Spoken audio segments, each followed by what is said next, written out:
Welcome everyone to the third episode of Biz Group's Industry Insight series. Today we're going to be talking to Dillon, Chief Learning Architect at Axonify, about the power of technology dynamically shaping the future of learning. Welcome JD, and thank you for being with us today. Happy to be here. One of the things that I've been struggling with, one of the things that I've been asking questions around is with the nature of focusing on people and the focus of giving people an infrastructure that they can mold around their current environment, because let's face it, when you're in isolation for long periods of time, there is a real possibility of going a bit stir crazy and going, am I just hearing myself echoing off the walls? And therefore we overcompensate in organizations. And one of the things that has been both positive and loaded is this shift to employee empowerment of sort of self-directed learning, giving access to vast libraries of content to take ownership of your development and get yourself ready for the next step, and all of these really great aspirational goals in principle.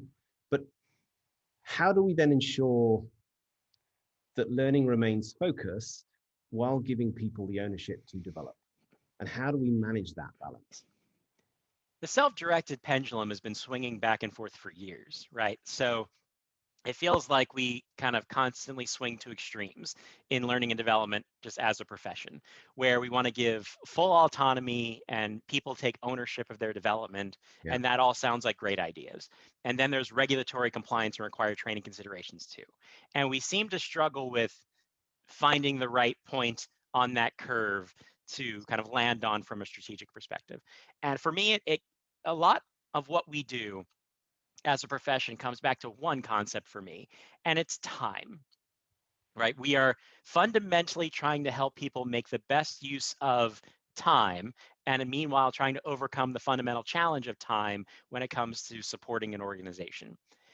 And to be frank, there's only so much time in a person's day and so much motivation they have in order to focus on their own development amidst all of the other things they're trying to do, where saying give people a ton of resources and they'll figure it out doesn't work. If it did, we'd all be experts at all the things the internet has to say, right? There's tons of information available. Meanwhile, a lot of people still can't do all of the things.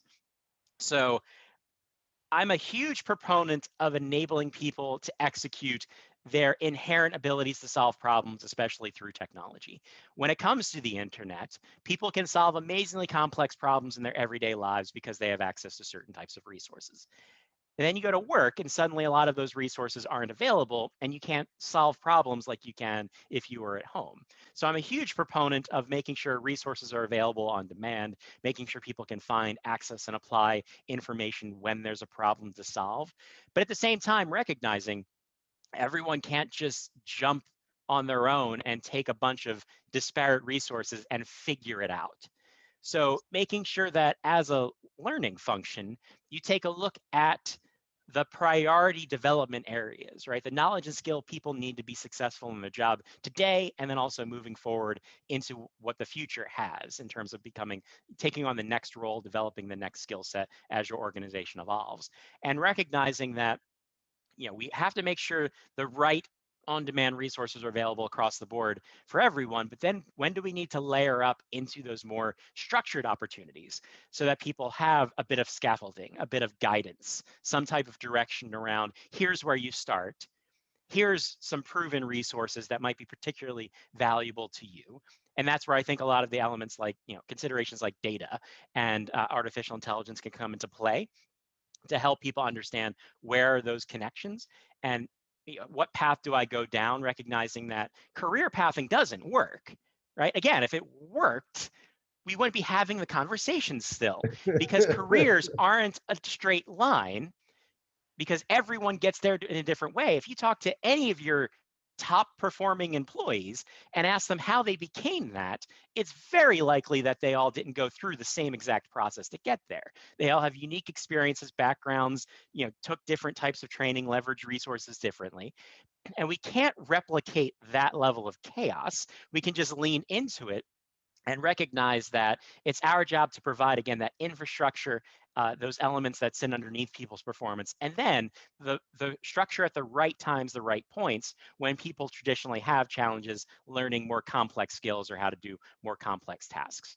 So for me, it's making sure that we don't over-rotate, making sure that we recognize that all learning is self-directed because people are making decisions around what they're motivated to engage with. If they're sitting in front of you, it doesn't mean they're learning something, Yeah. right? So making sure we focus on that and then recognize from there, it's a personal experience. It will always be. So how can we do our best to give people the opportunity to say, if you are a person who just wants to take resources and run, go for it, but make sure they have the opportunity to get feedback, right? Because they might be going the wrong direction with all of those resources. Or if you're someone who needs more structure, you're new to the organization, new to this type of work, we can provide that type of support too, and find that balance so we don't over rotate the pendulum one way or the other. But at the same time, it's always personal, it's always self-directed, it's always about my motivations as a person who works inside this organization. And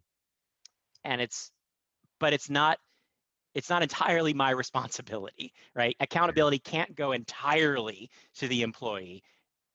We exist for a reason. Management exists for a reason.